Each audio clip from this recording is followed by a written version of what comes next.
you burn yourself out, and best mediocrity, you'll know it, and you'll be looking back going, it's the same old drag of a story about somebody who just indulged too much, whatever.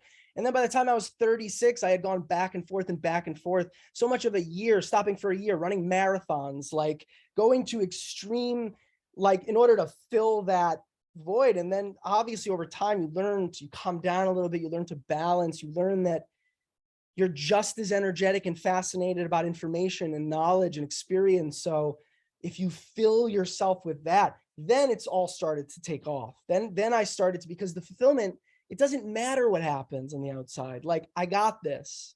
Sean and I working together, at the end of the day, everything else is just gravy. Like, it's just extra. The accolades, the money, to find a space where you're doing it for those sort of grounded, pure reasons, and you're enjoying that about life. I mean, that to me is the prize. But culture has you chasing all kinds of stuff that it does not do it. And you can run into a wall your whole life because you can always switch. The brain is so clever. It's amazing because you can tell yourself the most intricate story in order to go around what's right in front of you, which is, this is not working. Like, but the fear of change, the exhaustion that comes with changing momentum as you get older, stopping, taking a moment, then changing direction. It's like the biggest nightmare in the world for people. So because, like what you said about agility and being versatile, that was chaos for me at one point. And being in, because I always was like, you know what, if I'm going to be an artist, if I'm going to be an actor, all the actors I love are kind of wild cards.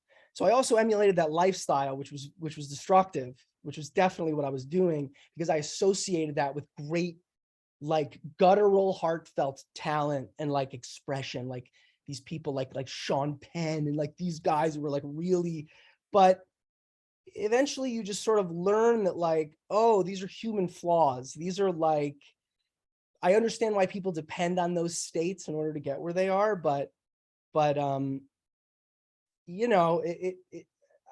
culture sort of told me to follow a certain thing and chase a certain thing for fulfillment. And I'm just lucky I kind of broke the pattern before I felt like there was nowhere else to go, I guess, Gregory, that was like a mic drop. I have to tell you, that was beautiful.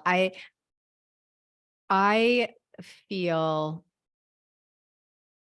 what's really, really important is that you recognized that all you need is to allow yourself to create, and it doesn't really matter about anything No, else or anyone else. And who cares about the future? It's going to play out the way it's going to play out, and you can't direct that. You can only direct your art. yes. And I think What do you that's have really, control really over? Like, what people put so much control in other people's hands and they don't even realize it, in other circumstances hands, and outside circumstances. It's the end of the day, like, if you really understand that you really do, and this is such a cliche, right? Because you'll hear from every guru, everybody, every self-help, that you only have control over the things, over yourself, over your reactions to things.